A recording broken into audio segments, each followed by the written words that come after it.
As you can imagine, we're going to start off these sacred stories in the very beginning. Now, you have to understand this beginning was before anything existed, before there was even time, before there were minutes or hours or days or months or years or even millennia, when there was nothing but God. And the Bible tells us that into that nothingness, God spoke. And I imagine it's like this big bang in a silent universe. This voice of God that had power to move matter, to shape things. Now, before we get too much into it, I want you to know that God didn't just say whatever came to God's mind. God wasn't just creating willy-nilly. God was deliberate. God was thoughtful and ordered in the way that God created. And this is how it happened. God made light. And when that light came to be, also there was darkness where there wasn't that light. And God looked at these two things and it was amazing. And God began to push that matter from one corner of the universe to the other. God literally created space for the creation that was coming. For all that God was doing, God was making this space for us. And in that space, God placed planets. God made a heaven above and the earth below. God took chaos, raw matter and energy and light and photons, and God shaped them and brought order to them. And God looked at all these things from the subatomic level to the heavens above, and it was good.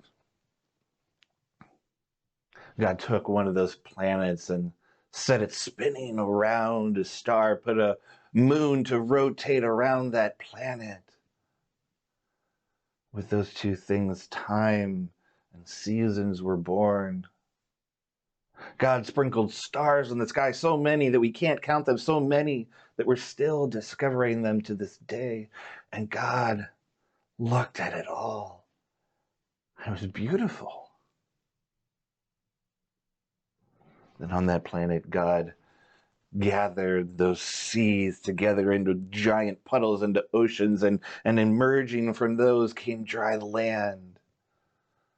And on that land, in that rich soil that God made plants to begin to pop up.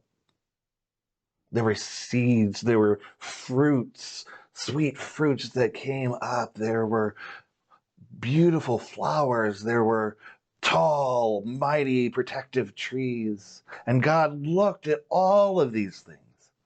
And it was wonderful. So then God had some more fun. God, in that water, made animals to take shape.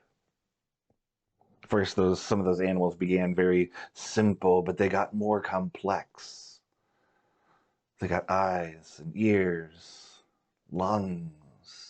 Some of those animals, they emerged out of that water onto the land. God made these mighty bird-like creatures, some in the sky above and some that lumbered across the land. And in time, God brought them down to smaller size too. And God looked at all these things and it was fascinating. Then God made creatures of every other kind too. God made cattle and kangaroos, anteaters and alligators, bears and beetles.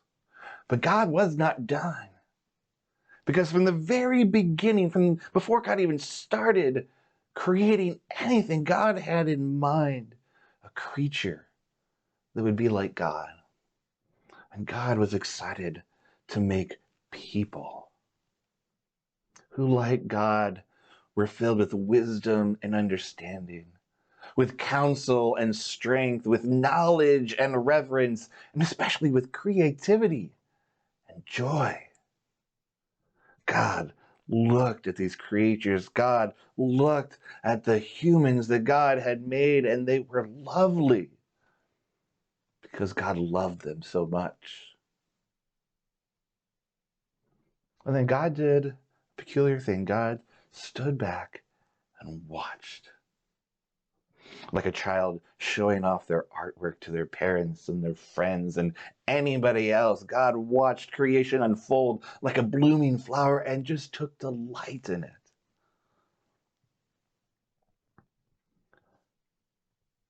But I don't know if you know this or not. There's actually a second story of creation that's in the Bible that's altogether different than what I just told you. And I think this story is told in case we might listen to that and hear that and think that God is rigid and organized, never spontaneous and inflexible.